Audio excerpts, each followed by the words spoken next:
हर व्यक्ति का एक सपना होता है कि वो आगे जाकर आईएएस बने, आईपीएस बने, आरएएस बने, सीए बने, सीएस बने। लेकिन इन परीक्षाओं के नाम के उच्चारण से ही शरीर में शिहरन सी पैदा हो जाती है। विशेष रूप से सीए की बात करें तो ऐसा लगता है कि लंबा काल होना चाहिए। बहुत से विद्यार्थी हार मान जाते हैं और पथ में बैठ जाते हैं। वे कायर हैं जो हार गए, नरनाहर बाजी मार गए, इन तूफानों से टकराकर हिम्मत वाले उस पार गए। लेकिन हमारे पास एक ऐसे शख्स हैं जिन्होंने अपनी जब यात्रा शुरू की तो पीछे मुड़कर नहीं देखा। आप हैं सीए लोकेश शर्मा, आपका स्वागत है। धन्यवाद सर। 24 साल में आप सीए बन गए। लोकेश जी, क्या आपने बचपन में कोई सपना लिया था कि आगे जाकर मुझे सीए बनना है, या एक संयोग रहा कि आपने फॉर्म भरा और आप पास करते गए?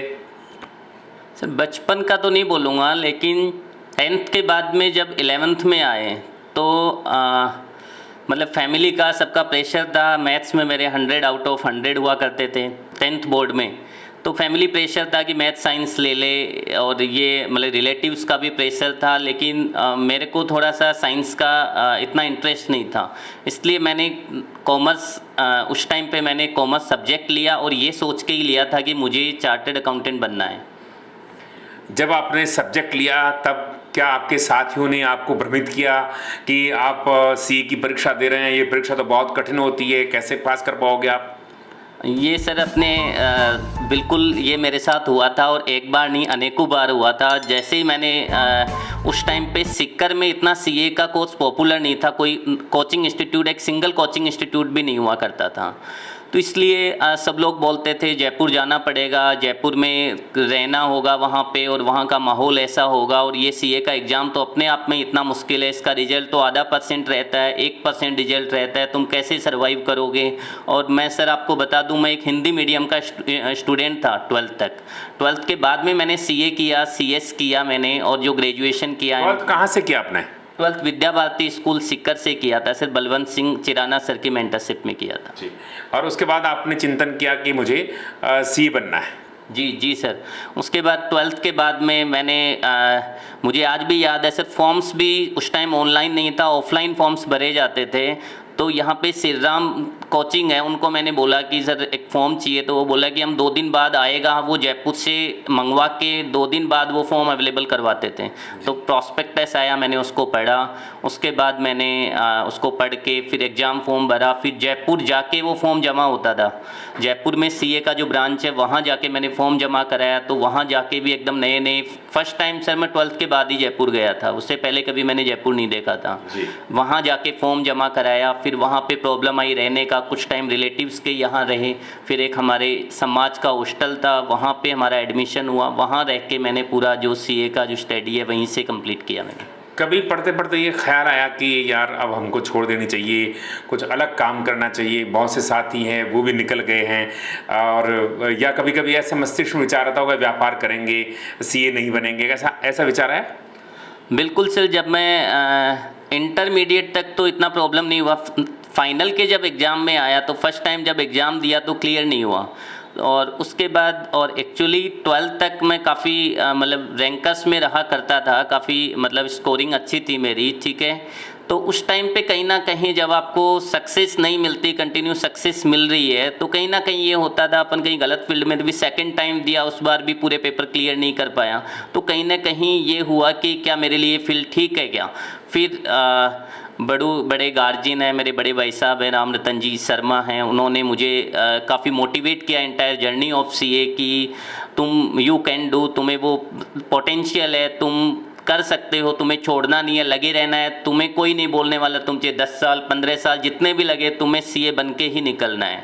तो उनसे बड़ों का, माता पिता का, सबका आशीर्वाद रहा, सबने मोटिवेट किया। और क्या वहाँ कोचिंग लेते थे आप? जी सर, मैंने कोचिंग किया। हम जो हमारे टाइम में करिकुलम थोड़ा अलग था, सीपीटी हुआ करता था, सीपीटी का कोचिंग हमने नहीं लिया। सीपीटी के बाद में इंटरमीडिएट और फाइनल का हमने प्रॉपर कोचिंग लेके ही किया, और वहाँ पे हमारे टाइम में सीपीटी के बाद में ट्रेनिंग स्टार्ट हो जाता था, तो ट्रेनिंग भी पहले सिक्कर में इतने अवेलेबल नहीं था, तो हमने जयपुर से पढ़ाई करके, जयपुर ही सीए गौतम जी शर्मा हैं जयपुर के, वरिष्ठ चार्टर्ड अकाउंटेंट हैं, उनके यहाँ मैंने रह के सीए का पूरा आर्टिकलशिप कंप्लीट किया। चूँकि तब के सीकर में और अब के सीकर में बहुत अंतर आ गया है। अब आप अगर सुविधा की दृष्टि से बात करें तो विद्यार्थियों को कौन कौन सी सुविधाएं यहाँ मिल रही हैं और आपको कौन सी सुविधाएं प्राप्त नहीं हुई? सर मैं तो हमारे टाइम से आज के टाइम को मैं ये भी नहीं बोलूँगा कि मेरे को भी कोई बहुत ज़्यादा दशकों हो गए बने हुए, लेकिन इतने 8 से 10 साल के पीरियड में ही मैं अगर बताऊं तो बहुत ज़्यादा चेंजेज आ गए। सीकर में पहले सीए इंस्टीट्यूट नहीं हुआ करता था, तो सीए इंस्टीट्यूट से रिलेटेड जितने भी फॉर्म जितनी भी फॉर्मेलिटीज़ थी, बच्चों की ट्रेनिंग हुआ करती है सीए स्टूडेंट्स की, GMCS ओरिएंटेशन कोर्स, ठीक है, वो सारे के सारे ट्रेनिंग्स के लिए जयपुर जाना पड़ता था। लेकिन आज के दिन हमारे जो सीनियर चार्टर्ड अकाउंटेंट्स हैं सीकर के, उनका ये बहुत बड़ा कंट्रीब्यूशन है हमारी इस सीए सोसाइटी को, कि उन्होंने इतने एफर्ट्स के बाद सीकर में वो ब्रांच लेके आए। एक बहुत बड़ा अचीवमेंट है सर, सीकर, चूरू, झुंझुनू में केवल सीकर में ब्रांच है, तो उन लोगों के एफर्ट से सीकर में ब्रांच आई, और ब्रांच आने के बाद बहुत सारे स्टूडेंट्स हैं उनको, जो कुछ स्टूडेंट्स वजह से नहीं सीए में एंटर नहीं कर पाते हैं कि उनको फैमिली वाले अलाउ नहीं करते, या फिर कुछ फाइनेंशियल की वजह से वो लोग जयपुर नहीं जा पाते। तो एक बहुत बड़ा कंट्रीब्यूशन ये रहा कि सीए की ब्रांच सीकर में आई, उनको सारी की सारी फैसिलिटी जो जयपुर में मिलती है वो सीकर के अंदर मिलने लगी। सेकंड पार्ट अपन कोचिंग इंस्टीट्यूशन का देखें तो अगर आज से 10 साल 15 साल पहले देखें, 15 साल पहले देखें तो सीकर में कोई ऐसी कोई कोचिंग भी सीए का नहीं था। लेकिन आज के दिन अपन देख रहे हैं बहुत बढ़िया कोचिंग का माहौल है सीकर में। सीकर आप जानते हैं एजुकेशन हब है, तो साइंस के साथ साथ कॉमर्स में भी बहुत अच्छे रिजल्ट्स दे रहा है। तो कोचिंग का रोल भी है सर, और सीकर में जो फैसिलिटी मिली है और उससे बच्चों को जो बाहर जाने से एक्सपेंडिचर पार्ट पे देखें, एक मिडिल क्लास फैमिली के लिए देखें तो ये थोड़ा अफोर्डेबल नहीं होता है, तो उनके लिए सर बढ़िया अपॉर्चुनिटी है कि सीकर में सारी सुविधाएं आ गई हैं। अगर आप सी नहीं होते तो क्या होते? सर सीए नहीं होता तो इसका कभी मैंने सोचने की ज़रूरत नहीं पड़ी, क्योंकि ये कभी क्वेश्चन दिमाग में आया नहीं मैं सीए नहीं बनूंगा। ठीक है, फिर भी शायद मैं एक बिजनेसमैन होता, शायद जॉब तो मैं नहीं कर रहा होता, शायद एक मैं कहीं ना कहीं बिजनेस लाइन में मैं एंटर कर रहा होता, जैसा कि मैं सोचता हूँ आज के दिन के एक बिजनेस भी बड़ा मतलब प्रैक्टिस के साथ साथ मैं एक बिजनेस भी एक बहुत अच्छा सेगमेंट मानता हूँ ग्रोथ। विवाह आपका सी के एग्ज़ाम के क्लियर करने के बाद हुआ या पहले हो गया? सर मेरा विवाह को बहुत ज़्यादा जैन 2020 में ही हुआ है मेरा। अच्छा। तो 2-2.5 साल हुए हैं। सीए बनने के 6 साल बाद में मैंने शादी की कंप्लीट, मुझे लगा अब सेटल हैं, ठीक है, उसके बाद मैंने शादी का सोचा। मतलब वो भी सीए है? नहीं सर, वो सीए नहीं है, वो सीएस फाइनल में है सर, सीएस कर रहे हैं वो। ठीक है, तो ये बताइएगा कि जो आपने ये यात्रा पूरी की है, आपके जो पीछे वाले जो साथी हैं, छोटे भाई हैं, जो आपको प्रेरणा स्रोत मानते हैं, उनके लिए क्या मैसेज देना चाहेंगे आप? उनके लिए मैसेज यही है कि कुछ भी मुश्किल नहीं होता और कुछ भी इम्पॉसिबल नहीं होता। अगर आप ठान लेते हैं करने की तो कोई भी चीज़ ऐसी नहीं है जो आप नहीं कर सकते। मैं भी मैं नेटिवली मैं गांव से बिलोंग करता हूं, और गांव में भी हमारे जो घर हैं वो खेत में हैं। तो ऐसे माहौल से निकल के और हमने सीकर में, जयपुर में सर्वाइव किया। और आपको ध्यान हो तो मैं ICI की ब्रांच में भी रहा मैं, ठीक है, चेयरमैनशिप भी सीकर का जो ब्रांच है उसमें रहा।